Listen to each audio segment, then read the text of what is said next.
ભરૂચમાં નકલી પોલીસનો ત્રાસ, હાર્ટ એટેકથી મોત. ભરૂચ શહેરમાંથી કાયદો અને વ્યવસ્થાને લઈ ચોંકાવનારી ઘટના સામે આવે છે. રહાડપોર રોડ પર નકલી પોલીસ બની સીઝરો દ્વારા દબાણ કરાતા એક નિર્દોષ વાહન ચાલકનું હૃદયરોગના હુમલાથી મોત થતા હડકંપ મચી ગયો છે.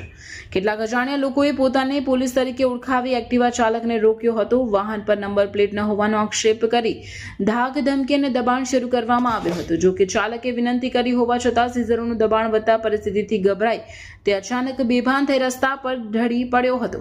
આ ગંભીર ઘટનામાં મૃતકની ઓળખ ભોલાવના રહેવાસી 43 વર્ષીય ઉર્વેશ બિપિન મોદી તરીકે થઈ છે. પરિવારજનોનો આક્ષેપ છે કે માનસિક આઘાતને કારણે તેમને હાર્ટ એટેક આવ્યો હતો અને સારવાર મળે તે પહેલા જ તેમનું મોત નીપજ્યું હતું. ઘટના બાદ મૃતદેહને પોસ્ટમોર્ટમ માટે ખસેડી પોલીસે તપાસ શરૂ કરી આરોપીઓની શોધખોળ હાથ ધરી છે. આ ઘટનાએ શહેરમાં સીઝરોના વધતા ત્રાસ સામે ગંભીર સવાલો ઉભા કર્યા છે. શું નકલી પોલીસના નામે ચાલતા સીઝરોના ત્રાસ સામે કડક કાર્યવાહી થશે કે પછી સીઝરોનો ત્રાસ હજુ કોઈનો જીવ લેશે તે એક સવાલ છે. स्कूल में जॉब करूँ छू. मारा हस्बैंड મને લેવા આવી હતી.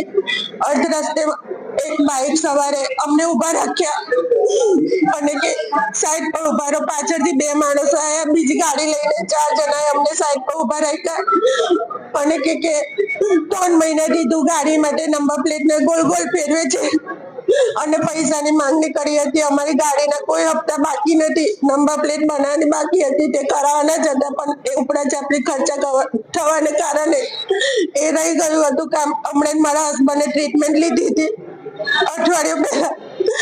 એ હાર્ટ પેશન્ટ છે. કોઈ હપ્તા બાકી નથી, ખાલી નંબર પ્લેટ કરાવવાની છે. આગળ પણ એ લોકોએ અમને રોકેલા હતા, પૈસા માંગતા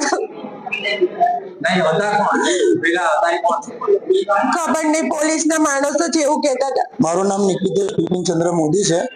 હું આ મરનાર વ્યક્તિનો મોટો ભાઈ છું. જે હું નોકરી પરથી નીકળીને આવતો હતો, રસ્તામાં મારી પર ફોન આવ્યો કે તમારા ભાઈની તબિયત એકદમ ખરાબ થઈ ગઈ છે. તો મારી ભાઈની વાઈફે મને જણાવ્યું કે અમે એને રંગૂન હોસ્પિટલમાંથી સિવિલ હોસ્પિટલમાં લાવીએ છીએ અને એમને કીધું એ પ્રમાણે એની કોઈ લોન બાકી નહોતી. એક્ટિવા ચલાવતો હતો, ખાલી એની ભૂલ એટલી હતી કે એની નંબર પ્લેટ નહોતી.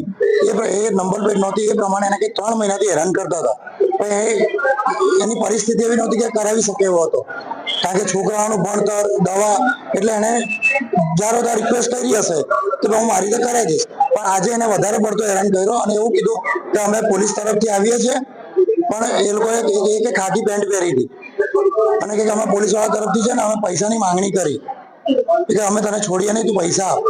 તો મારા ભાઈ એવું પણ કીધું કે ભાઈ મારી તબિયત નથી સારી, મારી ઓલરેડી દવા ચાલે છે, હું હાર્ટનો પેશન્ટ છું, તમે મારી કન્ડિશન સમજો. પણ કોઈ સમજવા તૈયાર નથી, બસ પૈસાની પાછળ જ દોડતા હતા. તો આવું ક્યાર સુધી ચાલશે? હવે કેટલા નિર્દોષોની હત્યા કરશે આ લોકો?